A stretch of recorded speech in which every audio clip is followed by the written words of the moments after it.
தொலைக்காட்சியிலே உட்கார்ந்து கொண்டு விவாதிக்கக்கூடிய மூதேவிகளுக்கு, அறிவாளிகளுக்கு நான் சொல்லுகிறேன், பதவியின் தலைவனின் கால் தூசுக்கு சமம். இந்த இயக்கத்தை அப்படி அவர் உருவாக்கவில்லை. சில பேர் உட்கார்ந்து கொண்டு தொலைக்காட்சியிலே மாலை நேர கச்சேரிகளில் காரை செல்வராஜ் சொன்னார் அல்லவா, மறுமலர்ச்சி திமுகவை இருட்டடிப்பு செய்யலாம். யூடியூப் சேனல்களிலே பேசுகிற அறிவாளி கூட்டம் என் தலைவரினுடைய புகழை, என்னுடைய தலைவரினுடைய செயல்பாட்டை, அவருடைய நடவடிக்கைகளை ஒரு அரசியல் நிலைப்பாடு என்றால் திராவிட இயக்கத்தினுடைய ஒற்றுமை தேவை. காஷ்மீர் என்கிற மாநிலம் உருவான காலத்திலே அதை வலிமையாக கடுமையாக எதிர்த்தவன் RSS காரன். RSS இயக்கத்தை, ஜனசங்கத்தை தொடங்கிய சியாமா பிரசாத் முகர்ஜி காஷ்மீர் உருவான நேரத்திலே 370 பிரிவு நடைமுறைப்படுத்தப்பட்ட நேரத்திலே ரத்து செய்வதற்கு காஷ்மீர் நோக்கி நடைபயணம் போனார். அங்கேயே செத்து போனார். அவன் 3/4 நூற்றாண்டு காலமாக காஷ்மீர் ஒரு தனி அந்தஸ்து மிக்க மாநிலமாக இருக்கக்கூடாது என்ற கொள்கையை அடைகாத்து வைத்திருக்கிறவன் இந்துத்துவக்காரன், RSS காரன், பிஜேபி காரன். ஒரு வாய்ப்பு வந்த நேரத்திலே அந்த காஷ்மீரத்தை உடைத்து நொறுக்கிவிட்டான். நான் கேட்கிறேன், 2019 ஆகஸ்ட் 5ஆம் தேதி மாநிலங்களவையிலே எங்கள் தலைவர் ஆற்றிய உரை யூடியூபில் இருக்கிறது, எடுத்து பாருங்கள்.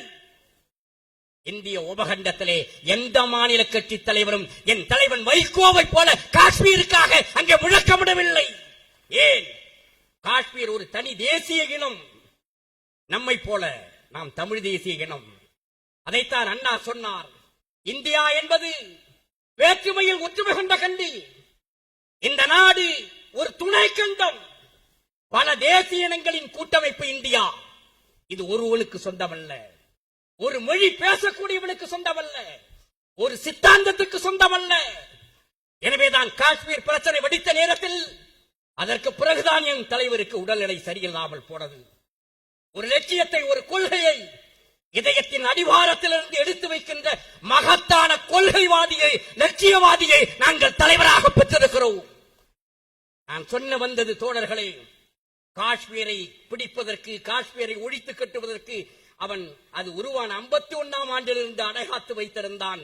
வாய்ப்பு கிடைத்த போது உடைத்து நொறுக்கி விட்டான். தமிழ்நாட்டில் திராவிட இயக்கத்தை சாய்ப்பதற்கு அதே கூட்டம் கங்கணம் கட்டி கொண்டிருக்கிற பொழுது இன்னும் வேகமாக வேறு யாரை காட்டிலும், வேறு எந்த கட்சியை காட்டிலும், வேறு எந்த திராவிட இயக்கத்தை காட்டிலும் நம் தலைவர் உருவாக்கிய மறுமலர்ச்சி திமுகவுக்கு அதிக கடமை இருக்கிறது. அதை உருவாக்குவதற்கு, வீதிகள் தோறும் பெரியார் தத்துவத்தை எடுத்து செல்லுவதற்கு அண்ணாவின் மாநில சுயாட்சி கொள்கைதான் இந்தியாவை காப்பாற்ற முடியும். உன்னுடைய மொழிக் கொள்கை, இங்கே தம்பி துரை வைகோ பேசினாரே, அந்த ஆங்கிலம் தமிழ் இருமொழிக் கொள்கை, உலக அளவிலே நாம் வெற்றி பெறுவதற்கு, நம்முடைய இளைஞர்கள் வேலை பெறுவதற்கு அதுதான் காரணம் என்று குஜராத்திலே ஒரு எழுத்தாளர் ஆகார் பட்டேல், அவன் படேல் சமூகம் அங்கே இடஒதுக்கீடு கேட்டு போராடிய நேரத்திலே அவர் எழுதினார், எங்கே போனாலும் உலகத்தில் எந்த மூலையிலே போனாலும் தகவல் தொழில்நுட்ப துறையிலே பணியாற்றக்கூடியவன் தமிழனாக இருக்கிறான், தமிழ் இளைஞனாக இருக்கிறான். அதற்கு காரணம் அண்ணா முதலமைச்சராக இருந்தபோது கொண்டு வந்த இருமொழி திட்டம் என்று எழுதுகிறான் என்று சொன்னால் அந்த சிறப்பு இந்த மண்ணில் இருக்கிறது. அதைத்தான் அண்ணா சொன்னார். ஒரு மொழியை வைத்துக் கொண்டு நீ ஒரு நாட்டை உருவாக்கிவிட முடியாது, ஒரு மதத்தை வைத்துக் கொண்டு ஒரு நாட்டை உருவாக்கிவிட முடியாது. பாகிஸ்தான் எப்படி உருவானது? அது மதத்தின் அடிப்படையில் உருவான ஒரு நாடு. அந்த நாட்டின் ஆட்சி மொழியாக உருது மொழி அறிவிக்கப்பட்ட நேரத்திலே டாக்கா பல்கலைக்கழகத்திலே பேசுவதற்கு வருகிறார் முகமது அலி ஜின்னா, பாகிஸ்தானை உருவாக்கிய தலைவர். அந்த நேரத்திலே ஒரு கல்லூரி மாணவன் எழுந்து நின்று இது போன்ற அரங்கத்திலே கூக்குரல் இடுகிறான், உன்னுடைய உறுதிமொழியை நாங்கள் ஏற்றுக்கொள்ள முடியாது, பாகிஸ்தானினுடைய ஆட்சி மொழியாக உறுதிமொழி இருக்கும் என்று உறுதிமொழியை திணிக்கின்ற முயற்சியை நாங்கள் ஏற்றுக்கொள்ள முடியாது, எங்க வங்க மொழிக்கு உரிய அங்கீகாரத்தை தர வேண்டும் என்று அவன் குரல் கொடுக்கிறான். அவன் தான் பிற்காலத்திலே அங்கு பங்களாதேஷ் என்ற நாட்டை உருவாக்கிய முஜிபுர் ரஹ்மான். அந்த மாணவன் தான் அந்த நாட்டின் தலைவராக ஆனான். மதம் ஒரு நாட்டை உருவாக்காது.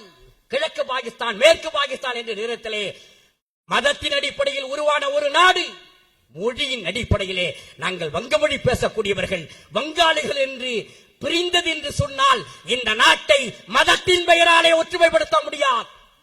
இந்த நாட்டை ஒரே மொழியின் பெயரால் ஒற்றுமையாக நடத்த முடியாது. அப்படி நடத்த முயற்சித்தால் என் தலைவர் சொன்னார் அல்லவா, இங்கல்ல நாடாளுமன்றத்திலே சொன்னார் அல்லவா, 100வது இன்றைக்கு 77வது சுதந்திர தினம், 100வது விடுதலை நாளை கொண்டாடுகிற பொழுது இந்தியா சோவியத் யூனியனை போல சுக்குநூறாக உடைந்து நொறுங்கிவிடும். அந்த ஆபத்தை தடுத்து நிறுத்த வேண்டுமானால் தமிழ் தேசிய இனத்தினுடைய உரிமைகளுக்காக எங்கள் அண்ணா காட்டிய வழியில் அந்த உரிமைகளை பெறுவதற்கு மறுமலர்ச்சி திராவிட முன்னேற்ற கழகம் இந்த களத்திலே நின்று போராடும். எங்களை வழிநடத்துகிற தலைவர் அந்த சித்தாந்தத்திற்காக, அந்த கோட்பாட்டுக்காக இந்த நாட்டை அல்ல, திராவிட இயக்கத்தையே, ஒட்டுமொத்த திராவிட இயக்கத்தையே வழி நடத்துகிற இடத்திலே எங்கள் தலைவர் இருக்கிறார் என்பதை தெரிவித்துக் கொண்டு, தனக்காக கார்மேகம் பொழிவதில்லை, தனக்காக சோழ நதி பாய்வதில்லை, தனக்காக பூங்குயில்கள் இசைப்பதில்லை, தனக்காக செவ்வாழை செழிப்பதில்லை, தனக்காக தன் குடும்பத்துக்காக தலைவர் வைகோ வாழவில்லை, தமிழ்நாட்டுக்காக வாழ்கிறார், திராவிட இயக்கத்துக்காக வாழ்கிறார். அவர் காட்டுகிற வழியிலே நம் லட்சிய பயணத்தை தொடருவோம். மறுமலர்ச்சி